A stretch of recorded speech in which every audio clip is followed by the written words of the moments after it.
ఓం మహాగణాధిపతయే నమః. ఓం గురుభ్యో నమః. ఓం శ్రీమాత్రే నమః. పరమేశ్వర స్వరూపమైనటువంటి జ్యోతిష, వాస్తు మరియు ఇతర అనేకమైనటువంటి శాస్త్రములను మనకు అందించినటువంటి మహర్షులకి నమస్కారం. హయగ్రీవ హయగ్రీవ హయగ్రీవేతియోపదేత్ తస్య నిస్సరతే వాణి జహ్నుకన్యా ప్రవాహవత్. అరుణాం కరుణాతరంగితాక్షీం ధృతపాశాంకుశపుష్పబాణచాపాం అనిమాదిభిరావృతాం మయూకైః అహమిత్యేవ విభావయే భవానీం. శ్రీమాత్రే నమః. మనం ఈరోజు నవంబర్ మాస ఫలితాలు ఏ విధంగా ఉన్నాయి చెప్పుకునే ముందు ఇక్కడ ఏంటంటే అసలు గ్రహస్థితి ఏ విధంగా ఉంది అని చెప్పి చూసుకున్నట్లయితే, గ్రహస్థితి మనకి నవంబర్ మాసంలో గురువు వృషభ రాశిలో వక్రించున్నాడు, మీనంలో రాహువు, కన్యలో కేతువు, అదేవిధంగా కర్కాటకంలో నీచబడినటువంటి కుజుడి యొక్క స్థితి ఉంది. అలాగే మరొక విషయం ఏంటంటే ఈ యొక్క తులారాశిలో రవి 16వ తేదీ నుంచి వృశ్చికంలోకి మారుతున్నాడు. ఎప్పుడైతే వృశ్చిక రాశిలో శుక్ర బుధులు ఉన్నారో ఈ శుక్రుడు 7వ తేదీ నుంచి ధనస్సులోకి మారడము, ఆ బుధుడు అక్కడే ఉంటున్నాడు కాకపోతే మనకి దాదాపుగా 20వ తేదీ చేంజ్లో వక్రిస్తున్నాడు కూడా. మరియు 16వ తేదీ ఎప్పుడైతే రవి వృశ్చికంలోకి మారుతున్నాడో అదే రోజు శని వక్రగతి కూడా వక్రత్యాగం అవుతుంది.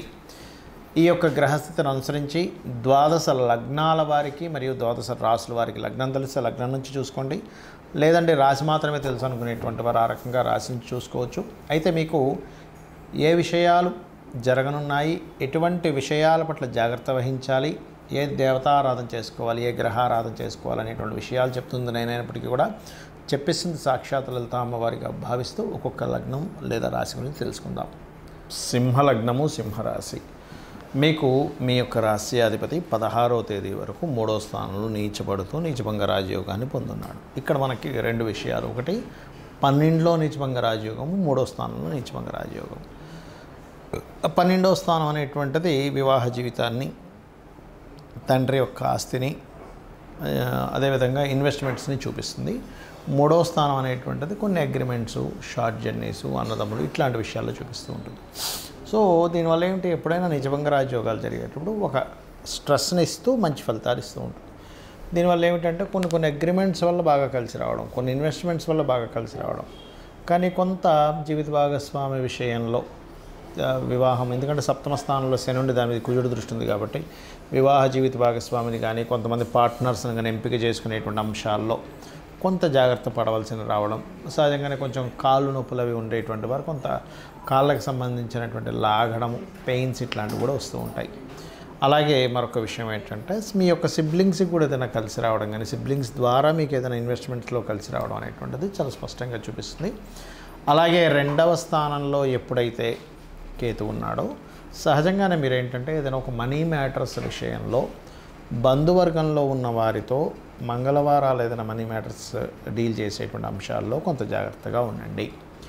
అలాగే ఇక్కడ ఈ సప్తమ స్థానంలో శని ఉన్నందుకు కొంచెం సామాజికంగా వివాహ సంబంధించినటువంటి విషయాల్లో కొంచెం బ్యాక్ పెయిన్ ఉండేటువంటి వారు కొంత జాగ్రత్త, రెస్ట్ తీసుకుంటూ ఉండాలి. అదేవిధంగా ఇక్కడ పంచమాధిపతి అయినటువంటి గురువు 10వ స్థానంలో వక్రించి ఎప్పుడైతే ఉన్నాడో ఇది ఇచ్చేటువంటి రిజల్ట్ ఏమిటి అంటే, ఈ పంచమాధిపతి దశమంలో ఉండి వక్రించినప్పుడు సర్వసాధారణంగా గురువు వక్రగతిలో ఉన్నందుకు ఈ ఆర్ట్స్ రిలేటెడ్ లేనట్లయితే కళారంగాల్లో ఉండేటువంటి వారు, ఎనీథింగ్ క్రియేటివ్ రిలేటెడ్ సంబంధించినటువంటి వృత్తుల్లో ఉండేటువంటి వారికి ఉన్న ప్రాంతం నుంచి వేరే వేరే ప్రాంతాలకు వెళ్ళడం ద్వారా ఉద్యోగ అవకాశాలు కానివ్వండి ఇట్లాంటివన్నీ కూడా కాస్త ఎక్కువగా కలుగుతాయి.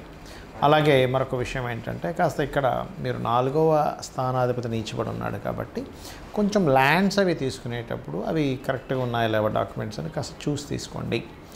అలాగే చిన్న చిన్న విషయాలకే, ఎందుకంటే మిస్కమ్యూనికేషన్స్ యోగం కూడా ఇస్తాడు ఇక్కడ 3లో ఎప్పుడైతే రవి నీచబడి ఉన్నాడో, కాబట్టి మిస్కమ్యూనికేషన్స్ ద్వారా పార్ట్నర్స్తో అంటే జీవిత భాగస్వామితో కానీ వీళ్ళతో కొంత డిస్టర్బెన్స్ కూడా ఇస్తూ ఉంటాడు. కాబట్టి ఈ యొక్క విషయాల్లో ఎటువంటి ఇబ్బంది కలగకుండా ఉండాలి అంటే నవగ్రహాలలో కుజ, రవి, శని ఈ గ్రహాల దగ్గర దీపారాధన చేయండి.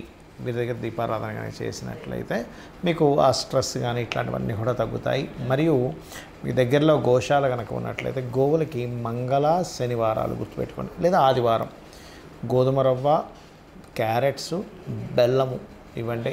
మరీ ప్రత్యేకంగా ఎవరైనా ఇవ్వండి మేము వివాహ సంబంధాలు వెతుకుతున్నాం కుదరట్లేదు అనుకునేటువంటి వారు ఈశ్వరాలయంలో నువ్వుల నూనెని సమర్పించండి స్వామివారికి వాడుకోవడానికని. ఆ రకంగా చేయండి, అన్ని విధాలా బాగుంటుంది.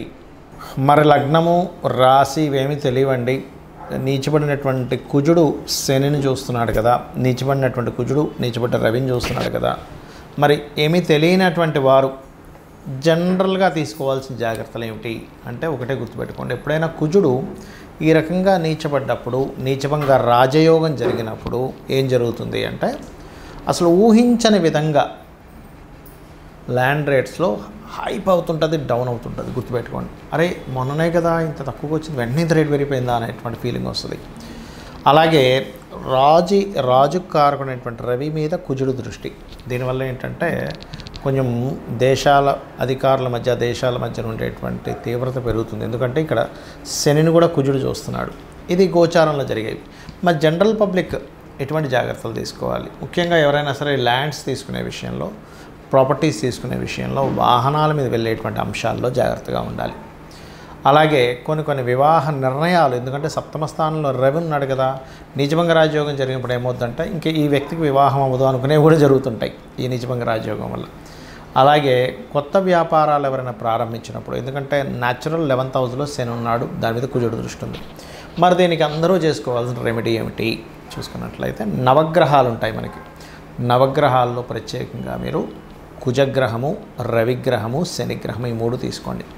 ఈ 3 దగ్గర దీపారాధన చేయండి. మీ లగ్నం ఏంటి, నక్షత్రం ఏంటి ఏమీ అక్కర్లేదు. అదేవిధంగా వీలైతే చండీ పారాయణము, చండీ వినడము, పారాయణం చేసే దగ్గర కూర్చోవడము, పార్టిసిపేట్ చేయడం చేయండి. సూర్య నమస్కారాలు చేసుకోండి. గోవుకి క్యారెట్స్ బెల్లము తినిపించండి, ఖచ్చితంగా బాగుంటుంది. అయితే ఒకటే గుర్తుపెట్టుకోండి, మనకి గోచారంలో గ్రహాలు ఏ విధంగా ఉన్నప్పటికీ కూడా ఒకటేంటంటే మీ జన్మజాతకంలో అసలు గ్రహస్థితి ఎలా ఉందనేది మోస్ట్ ఇంపార్టెంట్. ఎవరైనా సరే ఈ జన్మలో మనం ఇక్కడికి వచ్చి అనుభవిస్తున్నాం, ఒక మంచి కావచ్చు, ఒక ఇబ్బంది కావచ్చు అనుభవిస్తున్నాం అంటే పూర్వజన్మలో మనం చేసుకున్న పుణ్యము లేదా మనం తెలుసో తెలియకో చేసిన తప్పిదాల వల్లే అనుభవిస్తూ ఉంటాడు మనిషి. అలాగే మరొకటి కూడా ఉంటుంది, మన పూర్వీకులు ఇప్పుడు చూడండి, మనం తండ్రో తాతో ముత్తాత వాళ్ళు చనిపోయిన వాళ్ళకి పిండ ప్రదానాలు, ఆబ్దికాలు చేస్తూ ఉంటారు. అవి చేసేటువంటి సరిగ్గా లేకపోయినా, అంటే మీరు ఇంతకుముందు ఎత్తినటువంటి జన్మలకు సంబంధించిన వాళ్ళు ఎవరైనా సరిగ్గా చేయకపోయినా కూడా మీరు ఇక్కడ ఇబ్బంది పడుతుంటారు, అది గుర్తుపెట్టుకోండి. కాబట్టి మీరు చేయవలసింది ఏమిటంటే అమావాస్యకి మీ పితృదేవతల కోసమని మీరు దానం ఇవ్వడం. ఎందుకంటే పితృదేవత అనుగ్రహం కూడా చాలా ముఖ్యం. అదేవిధంగా మీ జన్మజాతకంలో లగ్నం ఎలా ఉంది అంటే మీరు ఎందుకు ఎప్పుడు ఏ ఆరాధన చేస్తే స్ట్రెంత్ అవుతారు, మీ ధనయోగాలు ఎలా ఉన్నాయి, అసలు ఏ గ్రహం ఇస్తుంది మీకు ధనయోగాన్ని, ఏ పీరియడ్లో ఎక్కువ ధనయోగాలు ఉన్నాయి, మీ ప్రయత్నం చేయాలంటే ఏం చేయాలి, ప్రాపర్టీ ఏ డైరెక్షన్లో మీకు ఉంటే కలిసి వస్తుంది. అదేవిధంగా ఉద్యోగమా, వ్యాపారమా, లైఫ్లో టర్నింగ్ పాయింట్ ఏమిటి, ఎక్కడ ఇన్వెస్ట్మెంట్ చేయాలి, విదేశాలకు వెళ్తే బాగుంటుందా, ఇలా 1-2 కాదు. ఇప్పుడు చాలామంది ఏం చేస్తారంటే వివాహ సమయం ఒకటి ఉంటే అది తెలుసుకోకుండా వివాహం అనుకూలించని సమయంలో ప్రయత్నం చేసేసి హడావిడిగా వివాహం చేసుకుంటారు. అప్పుడు ఆ కాలం అనుకూలించట్లేదు కాబట్టి మీకు అది కనెక్ట్ అవ్వదు. అంటే ఎలా అంటే ఇప్పుడు చూడండి, బాగా ఎండాకాలం ఉంది, బాగా పెద్ద స్వెటర్ వేసేసుకున్నాం, ఏమవుతుంది ఉక్కబెట్టేసి ఉంటుంది లోపల, ఉండలేడు అవి ఎండకి. అలా కాకుండా చలికాలం అయితే ఉంటుంది. అంటే కాలం బట్టి మన దుస్తులు మనం చేసేటువంటివి ఎలా ఉంటాయో ఎట్ ఏ సేమ్ టైం మీకు అనుకూలించేటువంటి వివాహ సమయము, అనుకూలించేటువంటి విదేశీ యోగము, అనుకూలించేటువంటి కొన్ని ఇన్వెస్ట్మెంట్ సమయాలు ఉంటాయి. అది తెలుసుకోకుండా చేసేటువంటి మిస్టేక్స్ వల్ల ఇబ్బంది వస్తూ ఉంటుంది. అదేవిధంగా కొంతమంది వ్యాపార విషయాల్లో కూడా ఏ వ్యాపారం కలిసి వస్తుందో చూసుకోకుండా వ్యాపారాల్లోకి ఎంటర్ అవ్వడం, తద్వారా ఇబ్బంది పడడం జరుగుతూ ఉంటుంది. అలాంటప్పుడు అసలు ఎట్లాంటి వ్యాపారాలు, సర్వీసెస్ ఇచ్చేవేమైనా పనికి వస్తాయా, లేదంటే జాబే చేసుకోవాలా, ఇంకేదన్నా అనేటువంటిది మీ పర్సనల్ చార్ట్లో ఉంటుంది. ఇలాంటి చిన్న తప్పిదాల వల్ల కూడా మనం ఇబ్బంది పడుతూ ఉంటాం. అయితే ఒకటే చెప్తానని మీకు, ఏది ఎలా ఉన్నా అమ్మవారి పాదాలను ఆశ్రయించి నిత్యము అమ్మవారి ఆరాధన, లలితా సహస్రనామాలు చేయండి. మీ జాతకం ఎలా ఉన్నా కూడా అమ్మవారే మిమ్మల్ని దగ్గర నుండి చూసుకుంటుంది. శ్రీమాత్రే నమః.